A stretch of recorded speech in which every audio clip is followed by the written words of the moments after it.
Okay, thank you. Good afternoon. Welcome to the Sports Pavilion meeting for September 13th, 2023. It's nice to see everybody. Welcome back. As you can see, we have a full house up here. So, yeah. We clearly have a quorum. And moving right along, if there are no objections, we will enter the minutes from the June 7th, 2023 meeting. Hearing no objections. Karen? Thank you. Karen has already covered microphone usage, so we're going to bypass that. We're going to go ahead and move into committee introductions, and I'm just going to go ahead and start over here with Mr. Kleckner, and I'm just going to let the committee go ahead and introduce themselves and say a little bit about themselves. Hello, my name is Paul Kleckner, and I go by Pete. I've been a resident here since 2017. I'm an avid bowler and golfer. I am the president of the Classic Scratch League, the premier scratch league in the community, and I'm vice president of the Men's Pioneer League, which is the largest men's league in the area. I'm happy to be on this board, and I look forward to this year. Thank you. Good afternoon, Gary Zarek. I have lived in Sun City West just a little bit over a year. I am the new secretary of Classic League, which Mr. Kleckner is the president. So this is my first opportunity to be the secretary and to meet everyone as we started bowling here a couple years ago. And I ran a bowling center in Sterling Heights, Michigan, where we are from. I was general manager of a 58-lane bowling center, a 100-room hotel, 27 holes of golf, and a restaurant. And we ran that for about 3 years. I moved on to another opportunity at the Detroit Athletic Club, where I was the assistant manager of their bowling program for 14 years. And retired and came and lived in beautiful Arizona. And I am hoping I have the pleasure of working with all of you for a long time. Thank you. Hello, my name is Janet Smith. I've lived in Sun City West since 2016, and I am not a bowler, but I enjoy shooting pool. So looking forward to being another voice for another function within the Sports Pavilion. Hello, my name is Joe Hoyer. I've been a Sun City West resident since June of 18. I've been a bowler, a dart player, and a pool shooter. And I think this is the beginning of year 4 for me on this committee. That's it. I'm Terry Hammond, the governing board director, filling in for just 1 year. I've been past president of the governing board, also been chairman of this committee way back when, and I'm a bowler and a golfer, and I've been in the community since 2007. Hi, so I'm Lisa Vines, for those of you who may not know me, and I am the committee chair for the Sports Pavilion. This is my 3rd year on the governing board. It's pretty exciting for me. I'm looking forward to this last year on the board. It's been a lot of fun for me. I think this year will be a lot of fun as well. This is my 3rd year chairing the Sports Pavilion Committee. And that too, it's been a lot of fun. I enjoy. What? Joe clearly had something to say. I enjoy playing billiards. I golf.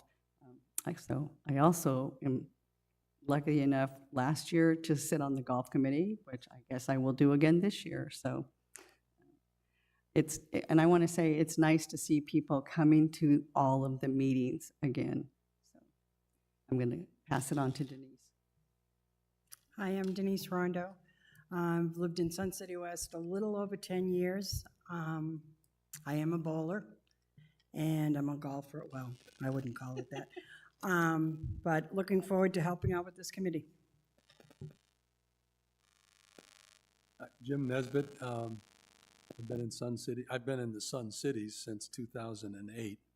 Sun City first, and then I moved over here to Sun City West for good reasons. I originally moved down here to take care of my grandchildren, and my son appreciates it. I'm a fair bowler and a worse golfer, and I've enjoyed working in this committee last year, and I look forward to working this year. Thank you. Hi, I'm Bob Edge. Moved here in 2015. I'm a bowler and a golfer, and I look forward to participating on the committee. Glad everybody's happy. Barry Hardesty, I've been the manager here for 12 years now. I'm in my 13th year. Been in the bowling business about 40 years. So still having fun at it, still enjoy it. And we have a great place here. So I'm glad to be here. Thank you. And last but not least, I don't want to forget Greg Moran back there. I don't know if you don't have a mic, do you, Greg? So he's our assistant manager at the bowling alley, and he's doing the slides for us. So thank you, Greg. And I also am happy to see that everybody's happy. So let's continue that through as the season progresses. Thank you.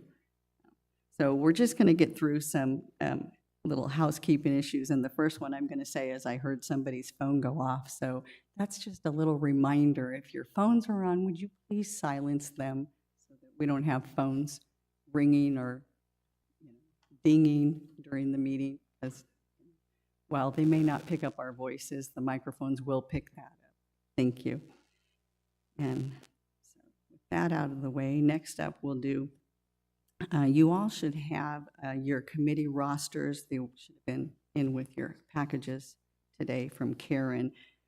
They are for your eyes only. They are not to be shared outside of the committee. So please keep that. Should anything need to be changed on there, if you get a new email or phone number, you can let Karen Ripken know, and she'll handle that, and she'll get a new roster out for us. So, thanks. And then using BoardDocs and accessing YouTube. Karen?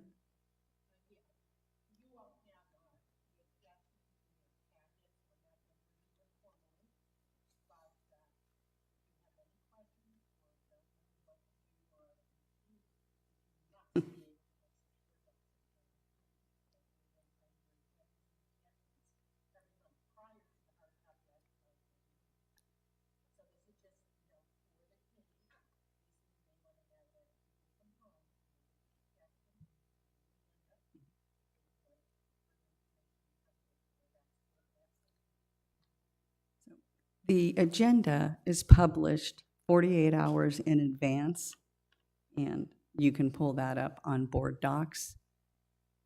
Karen is very good about getting that up, and everybody, staff works really well with Karen on getting any attachments to her that need to be put there. So we thank everybody for all the help and the work that goes into getting our agendas put together. It definitely takes a village. So, and with that, I just want to share a little bit. So I work with Barry, Karen, and myself. We start about 2 weeks in advance of the meeting, putting the agenda together. And I talk to Karen, and I let her know what I think needs to be on the agenda. Then she puts a draft together and sends it out to Barry and everybody else that's involved that needs a copy. And then, so they know what their role is on the agenda, then Barry and I will talk. And at that point, when we have a hard copy, we'll send it out to the committee.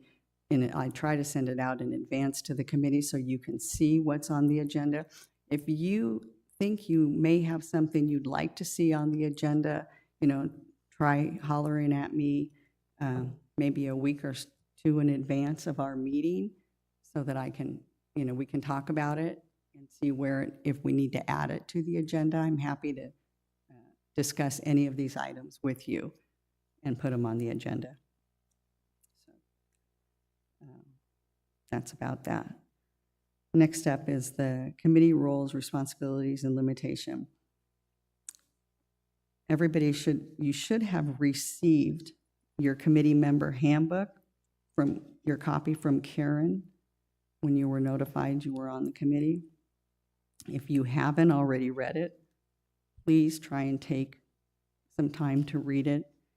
It's very informative on the role of the committee and really how the committees function. And if there's any other questions, the other issue is Karen is the governing board executive assistant. So if you have any needs or questions, try and come through the committee chair first. And unless it's something like you want to change your email, you want to change your phone number, that's fine. But you have to try and remember that Karen, first and foremost, she has the 9 directors, but then she has 68, I believe, or 60 committee members, Karen? Something like that, 60 committee members. So we try not to overwhelm her with all of them having access to her as well. And we try to respect what her job function is as well and what she does for us and the great job she takes care of us. So moving on. With that, I believe housekeeping is done. Does anybody have any questions? No? Okay. So we're going to move into the staff reports. Sports Pavilion, that's Barry Hardesty. Do you have anything, Barry? I'm ready. Cool. I won't have any financials since we were closed. We had 0 revenue, so that's easy for me to do for this meeting. We opened Monday. During the 6-week period we were down, we replaced all the lanes, all the pin decks, all the flat gutters, all the approaches, the bowlers area floor, the entrance floors, and what else did we do? Oh, we recovered all the cracked and torn cushions. So had all the carpets cleaned. Staff did a great job because they only had about 2 days to clean that whole building after they were done installing the lanes. As you can imagine, the dust was everywhere. So we got it all clean, put back together, and we opened the doors on Monday at 8 o'clock, right on time. So I was very pleased with that and very proud of my staff. So that's about it for now. Hopefully I'll have some money for next month, for this month. Any questions? Okay, thanks. Thank you, Barry, and it's great to have you back. So I was looking for you in your seat. Thank you, Cliff. So with that, we will move into the financials with our CFO, Cliff Schwan. Thank you, Director Vines. Good afternoon, everyone. Before we get started, I just want to maybe kind of show everybody around a little bit. Pete, can you go to the June financial statement? So along with the presentation to BoardDocs, we post the monthly financial statements. And if we do 2 months, we'll give a year-to-date presentation and post the 2 months of financials. For example, the last presentation was April financials for 2020, fiscal year 2023. So we'll be presenting on June year-to-date, but we've also posted a May financial so that you can look at the results for May specifically and June. So we'll do that at these presentations at Sports Pavilion, at the Sports Pavilion Committee meetings. And so the financial statement itself is a categorized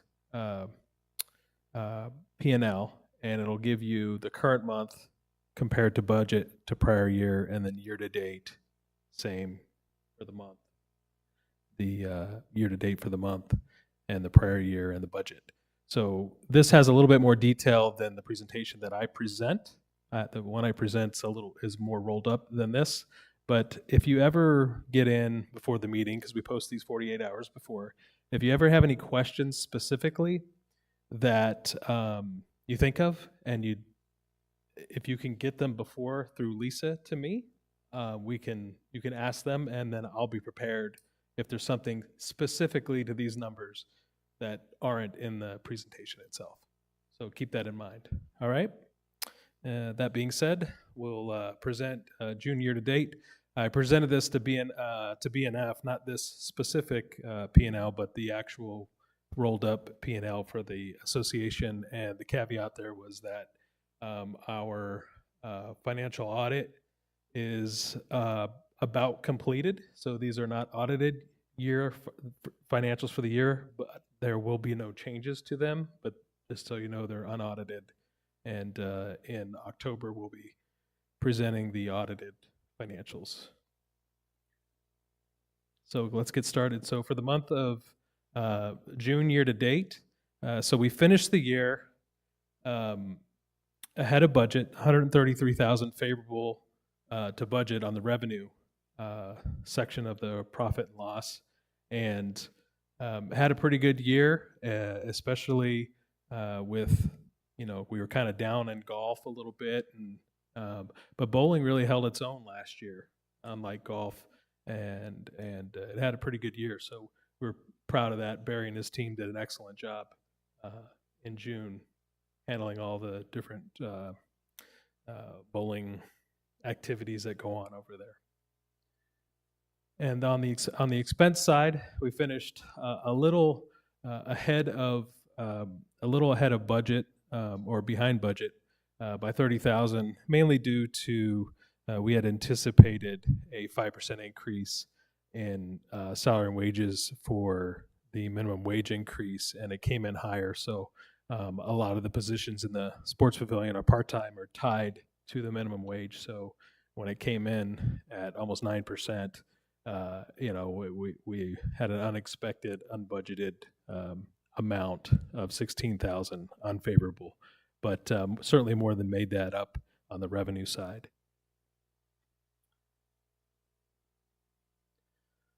So for the year itself, we finished 81,000 operating cash inflow. So bowling is paying for itself in terms of operations, which is excellent. And if you take a look compared to budget, it was 103,000 favorable to budget, but bowling is operating in the black for the association, which is very good. So when we take a look at that, when we take a look and compare to prior year, our revenues were up 80,000, and our expenses were up 80,000. So we finished year over year right on compared to prior year. So year over year, we did a pretty good job in the Sports Pavilion and the bowling.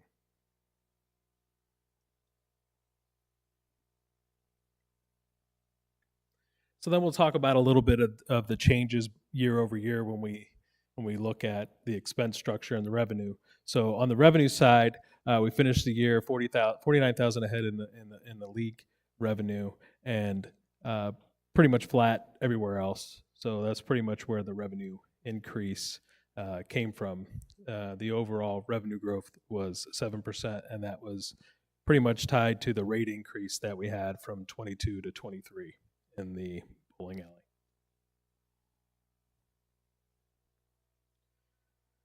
Again, within 284 bowling lines of prior year, so kind of explains the year over year pretty consistent revenue and operations, and 18 cents per line higher.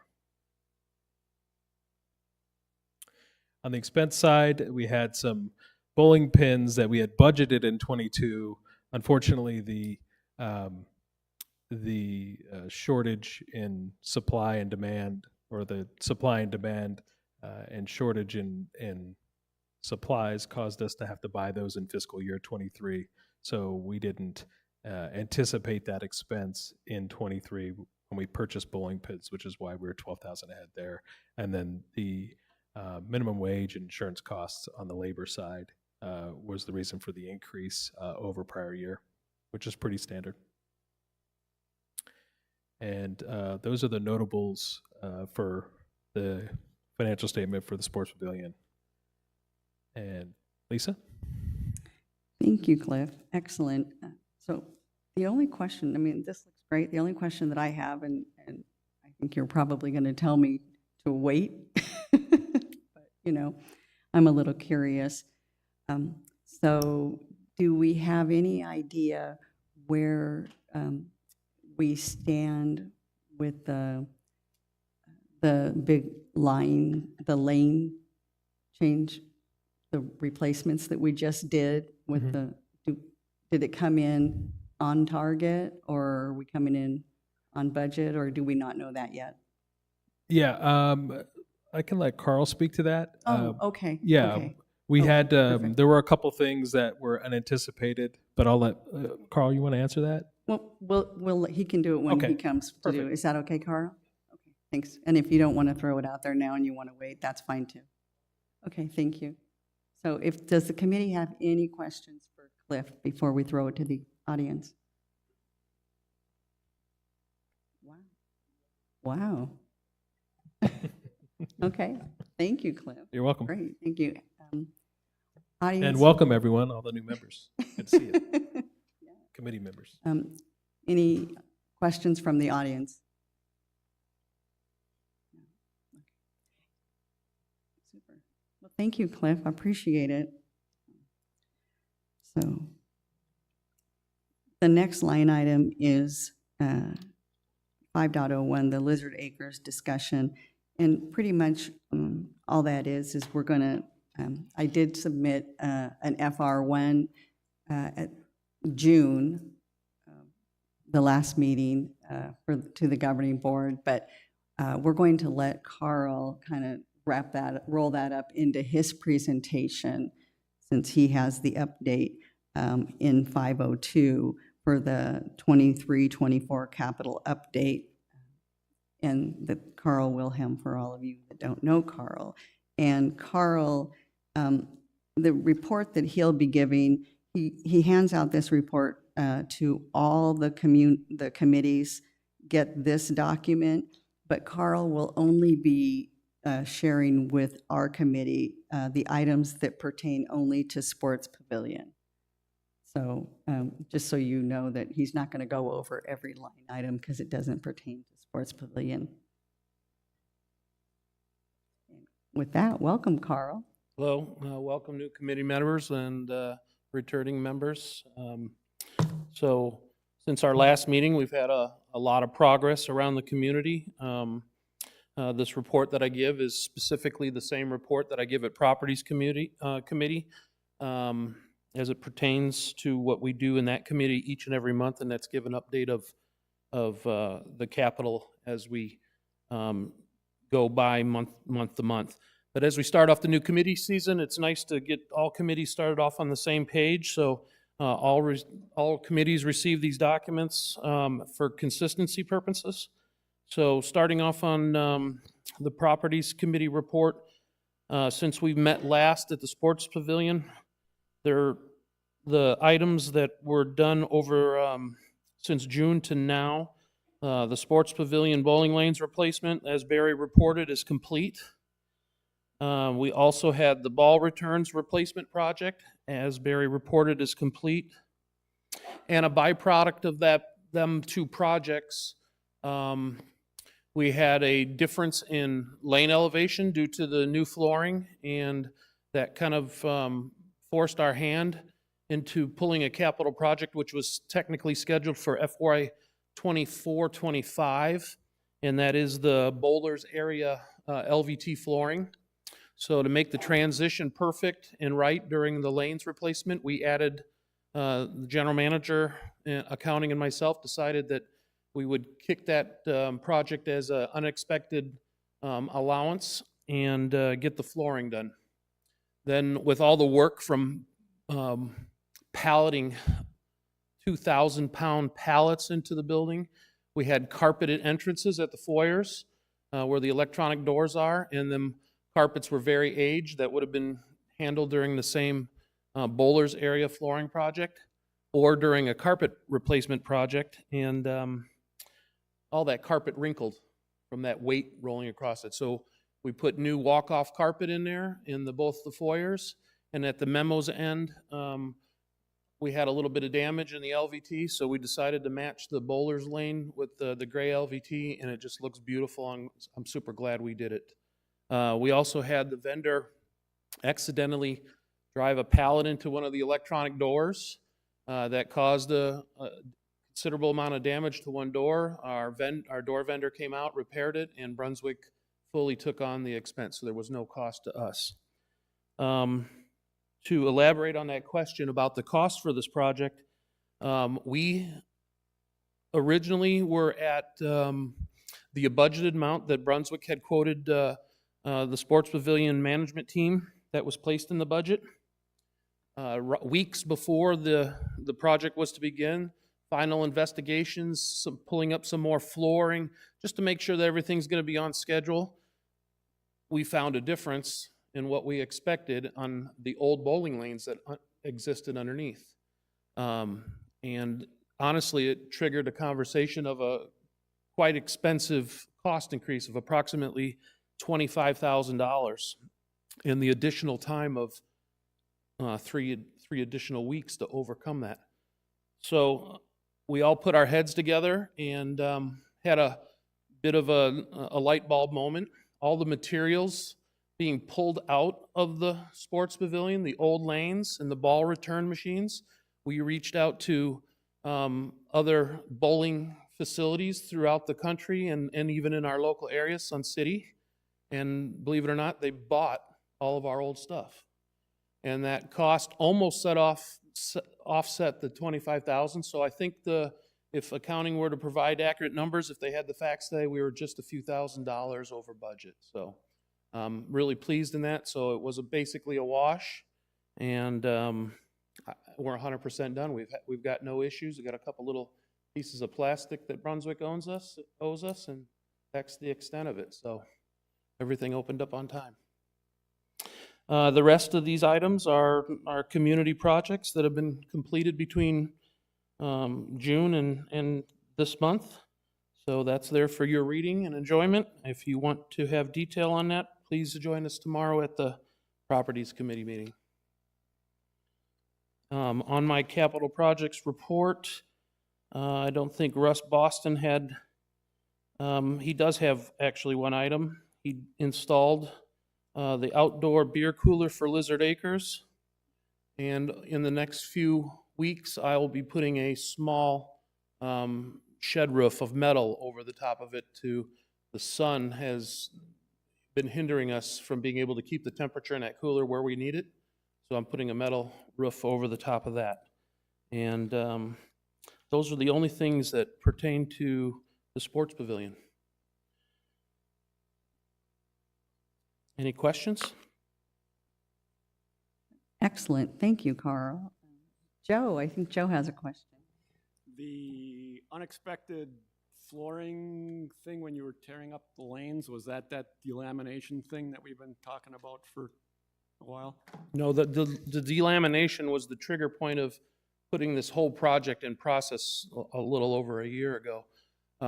What we found was Barry, in his scope of work, made it very clear to Brunswick that we had multiple layers over the years. So 20 years ago, a layer was put in, and a few years before that, for whatever reason, a layer was put in over the last 40 years. And Brunswick has been the vendor that has worked on them bowling lanes for all of our history. So they have a certain responsibility to it, if you will, but all that managing partners in Brunswick at that time, old Brunswick, versus new ownership of Brunswick, they are retired. So we had no real good history, but there was a portion in the lanes that they left, and it was the original thick slab. So all tolerances were not going to work out with our new overlayment in asking them to take it down to 2 levels. So they had to make 20 $25,000 worth of labor and shimming changes. And that included our pin setters, the lanes, and they made the right choice, and we all discussed it as a team, and the outcome is considerably better than what we had before, and done right now. Thank you. Any other questions from the committee? Go ahead, Paul. As one of the first handful of people that came into the facility the day it opened on Monday, and having the opportunity to bowl last night, I can say that it is an absolute dream facility. Barry's hands-on every day in there. Carl, right there to work with it and look at solutions. I applaud you and your teams as doing an excellent job, and I'm very proud to be part of that facility. Thank you. Thank you. Super. And Carl, I want to say, and thank you to you and your staff, and for the quick thinking and being able to sell the equipment to offset. Yeah, I got to give the credit where the credit is due. Greg and Jimmy, our lead mechanic, they made all the phone calls. They reached out to the other facilities. Brunswick had a part to play in giving us some advice on it, and it was quite successful. So That's great. That's wonderful. Thank you. Any audience questions on this topic? Go ahead. If you wouldn't mind, come to the microphone and give us your name and your rec card number, and also sign in.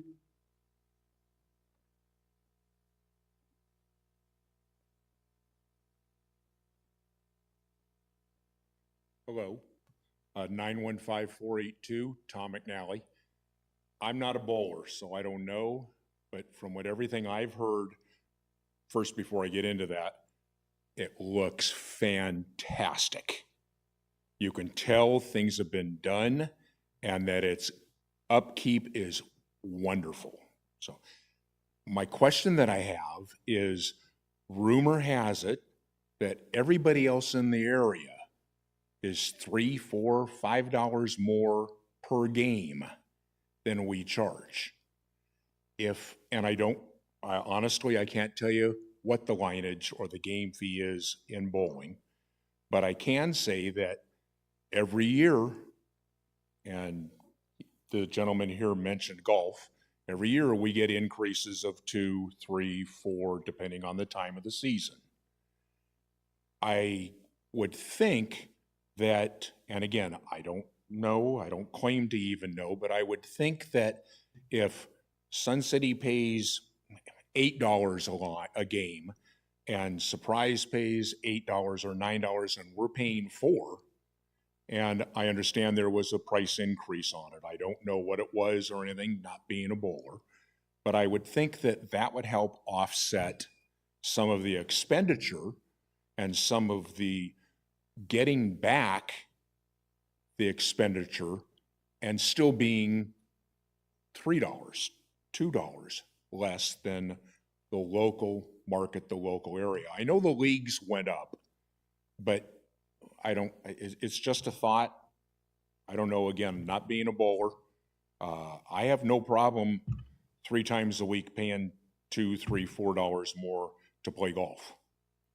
Thank you, Tom. That is definitely off topic, but I will say that as we get into working on the budget, we will address the lineage fees. That is definitely one of the areas we will be looking at, and I know Barry and I have already talked about that as well, and I think he and Greg are looking at this as well, if I'm not mistaken. Barry? Okay. So, Again, thank you. It's the bowling alley, the lanes, everything. And again, not being a bowler, but you walk by, you can't help but notice it's been upgraded. It's really a fine looking bowling alley, the lanes, the ball returns, everything. So thank you. Compliments there, and Barry already knows that, as I complimented him the other day. But to everybody, great job on that. Thank you. They did a great job. Thank you. Anything else?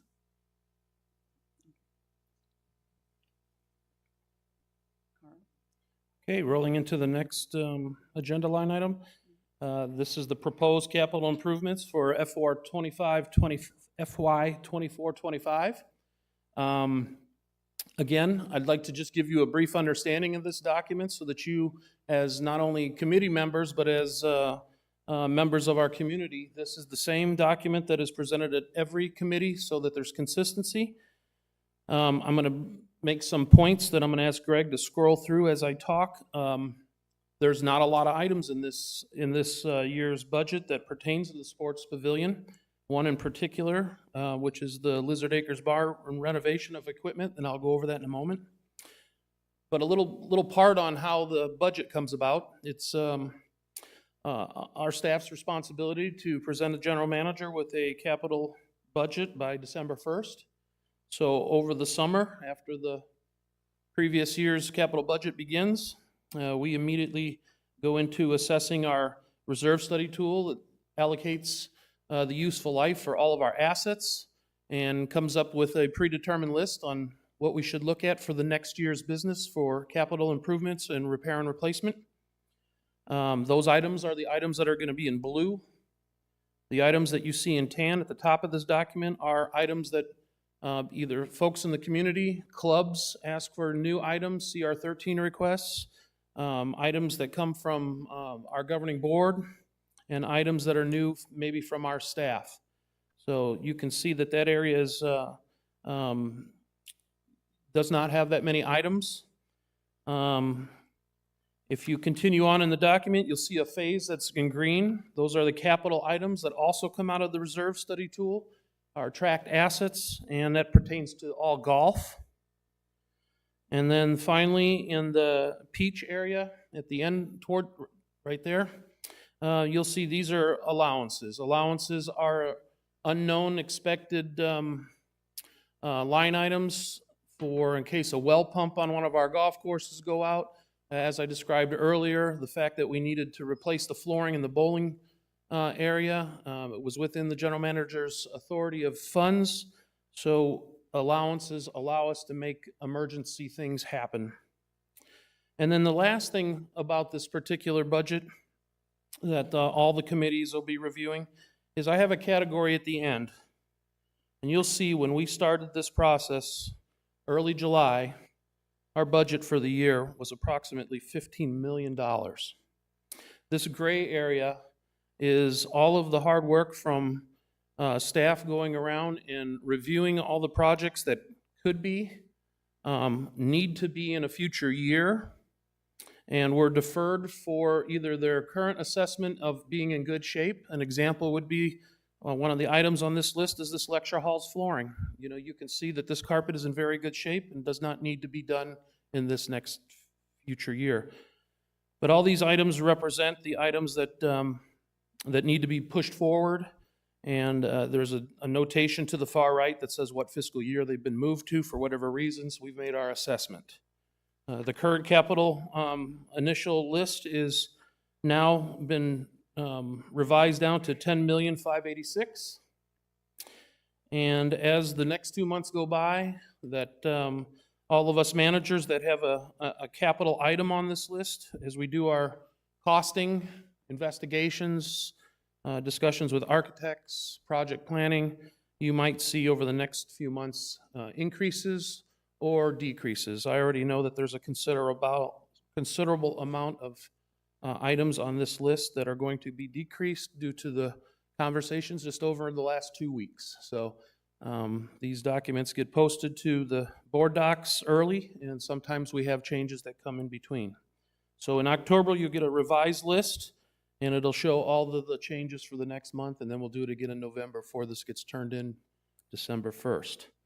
So that's my soapbox, and to make this my time at the podium worth it, you have one line item on this list, and that's the Sports Pavilion Lizard Acres Bar Room renovation and equipment. This is based $225,000 off of last year's discussion at the last committee meeting. I have not had a lot of time to spend on this project to date over the summer, It has been a very healthy and happy capital project season.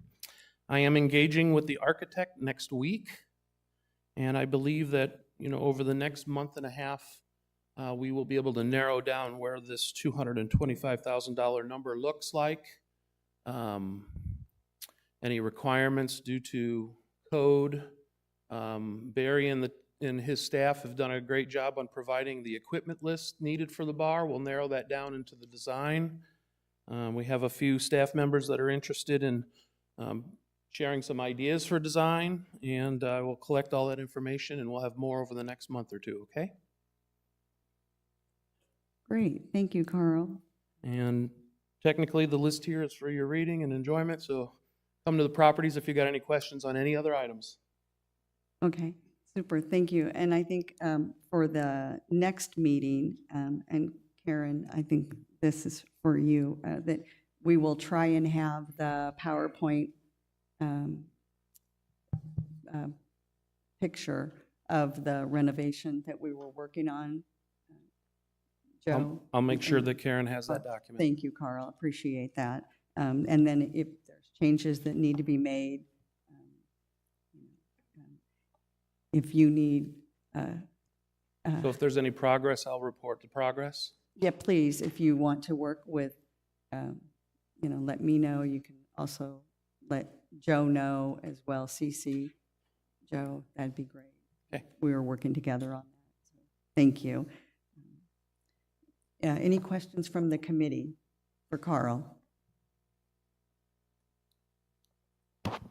Excuse me, Carl, are we still going with the basic plan that we had set up last committee meeting? Yeah, the U-shaped bar, center of the room, north wall. I think the homework that I have done certainly on this to date is Barry has asked for a sink in a location that's possibly problematic or could create us a little bit more of a breakout scenario in the concrete to get drainage. So I'm investigating that now.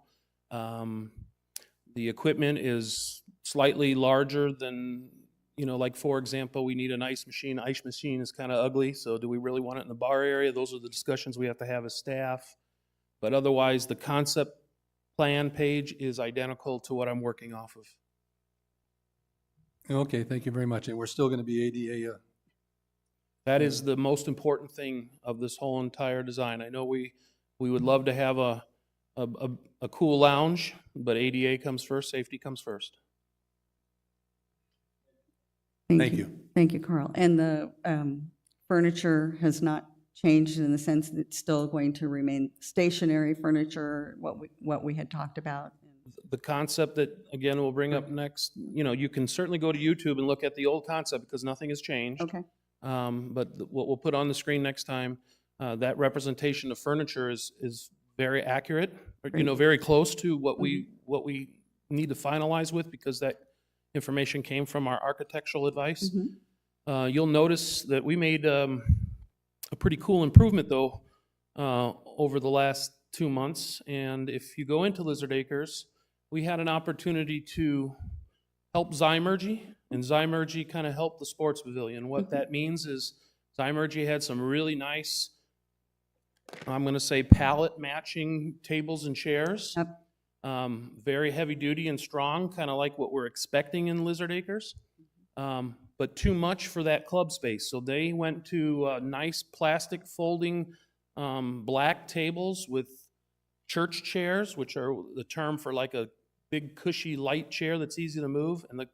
And the club asked for this change because they were looking for a space utilization improvement. They needed to gain more space, and this was one of the items that came from it. So we inherited their furniture, and it's going to work great in the Sports Pavilion. Yeah, it is nice. I enjoyed it several nights. One other thing that I think that, it's imperative that, based on the comments from the architect, is we need to have a season of discussion about how is the lounge going to be used? Is it an entertainment venue, or is it a lounge? Is it going to have a milder level of entertainment so that we're not drawing the overcapacity possibility of crowding and staying within those occupancy limits and that chair and table layout limits, so it's a discussion that's necessary. Okay, Okay? okay. We will address that. Thank you. Any questions from the audience? Thank you. None. Thank you, Carl.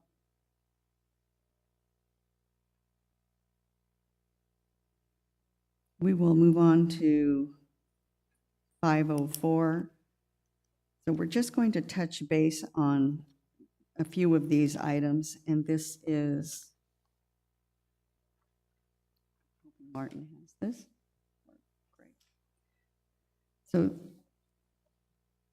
when we were in May and June, when we were working on the policy red lines for a couple of our policies, people were having trouble keeping the policy straight between non-residents and cardholder guests. So Karen came up with this idea of the buckets, and it was really helpful. So this, what you're looking at for the buckets. And so then what we found was, as over the summer, as there was a red line coming down the pipe for FA08, which pertains to cardholder guests, we will have to fall in line with that as well. So we figured it was going to be easier to break out, not include that in the same policy that talked solely about non-residents. So we decided just to create a new policy, and therefore the BO3, 4, and 5 just moved down one position, and they just get renamed, which you'll see when we move on to those policies. And BO2 is later on towards the end as we get into that, but that's how these buckets come into play. Karen's done a great job of laying them out so we can refer to bucket number 1, bucket number 2, and then below it just says which policy goes with it. So it's been very helpful for everybody to decipher what we're talking about when we get into these buckets.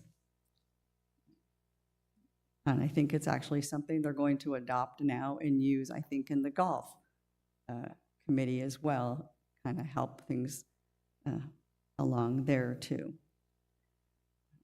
So we'll move into kind of 505, which I just touched on, kind of explaining what we did. BO1 didn't really change at all since it was the first one, but all of these policies seem to have been touched a little bit. We're not going to review all of these policies because every year we have to go through all the policies. It's the committee's job to review all the policies and see do any changes need to be made, and that's done by redlining, which this committee will do. What I'll do is assign, as the agendas are posted, you'll notice which policy is going to be up for review on that agenda. So next month, you'll see what policy is on that agenda. And that's how you'll find what policy we'll be reviewing. So you'll know perhaps that policy for next month is not something that you're overly concerned about. So certain people don't want to have to come to every single meeting. So that's how that will go. The big ticket item for this meeting is BO2. That is the brand new policy. And this is a policy, like I said, that we created to fall in line basically with FA08, which is being redlined. And it will differentiate resident, cardholder, guest bowling.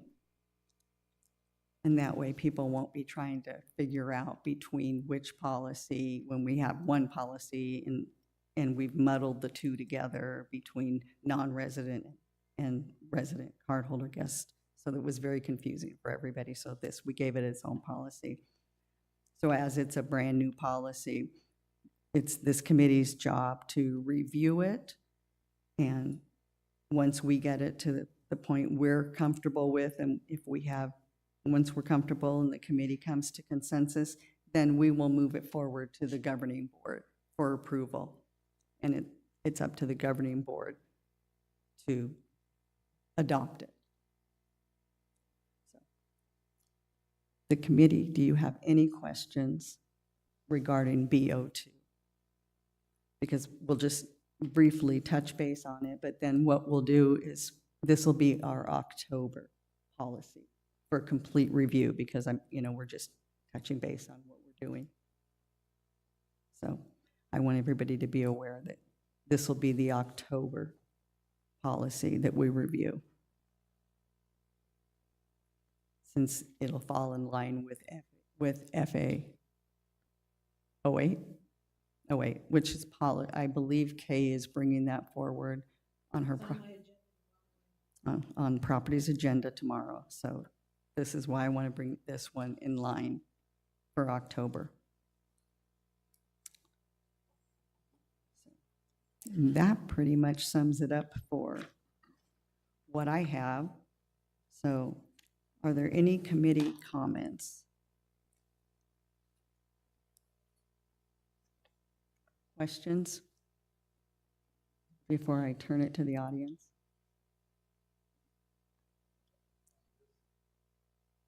Anything for the meeting? We're wide open now for the meeting. Any comments?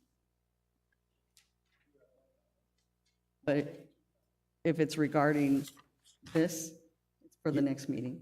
October? October. Okay, okay. That's fine. October's fine. Yep.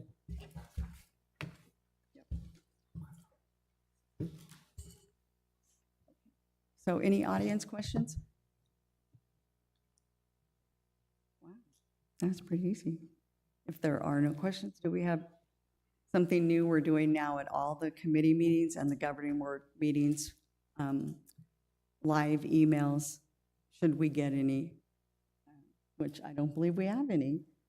So, all right, with that, I'm going to, let's see, our next meeting will be October 18th, 1:30 here in the lecture hall. And with that, the meeting is adjourned.